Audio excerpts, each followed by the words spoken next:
വീണുപോയെന്ന് കരുതിയെടുത്ത് നിന്ന് വിശ്വരൂപം കൊണ്ട് എഴുന്നേറ്റ് നിന്ന ചരിത്രമാണ് ഇദ്ദേഹത്തിന്റെ. 5 പതിറ്റാണ്ടുകൾ, ആയിരക്കണക്കിന് വിമർശനങ്ങൾ, കരിയർ അവസാനിച്ചെന്ന് വിധി എഴുതിയവർ അവർക്ക് മുന്നിൽ അഭിനയത്തിന്റെ വിസ്മയം തീർത്ത് ഇന്നും തലയുയർത്തി നിൽക്കുന്നു. ഇത് വെറുമൊരു നടന്റെ കഥയല്ല, പ്രായത്തെ തോൽപ്പിക്കാൻ ഇറങ്ങിത്തിരിച്ച ഒരു മനുഷ്യന്റെ പോരാട്ടമാണ്.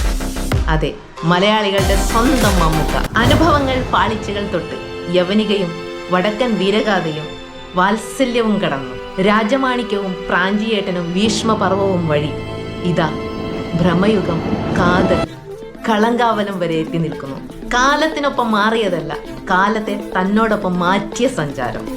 ഇന്നിതാ ആ കിരീടത്തിൽ ഇരട്ടി മധുരം, ഒരേ ദിവസം 2 വമ്പൻ പുരസ്കാരം. ഇത് ഭാഗ്യമല്ല, ഇത് ആ അഭിനയ ചക്രവർത്തി ഓരോ സെക്കൻഡിലും നടത്തിയ കഠിനാധ്വാനത്തിന്റെ ഫലമാണ്. തന്റെ 74ാമത്തെ വയസ്സിലും പുതിയ പരീക്ഷണങ്ങൾക്ക് തയ്യാറാവുന്ന ഇദ്ദേഹം ഒരു പാഠപുസ്തകമാണ്.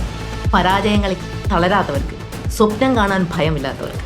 ചരിത്രങ്ങൾ ഇനിയും തിരുത്തപ്പെടും, അവാർഡുകൾ ഇദ്ദേഹത്തെ തേടി ഇനിയും എത്തും. നിങ്ങൾ മമ്മൂക്ക ഫാൻസാണോ? എങ്കിൽ ഇതാ കമന്റ് ബോക്സ് നിങ്ങൾക്കായി വിട്ടുതരുന്നു.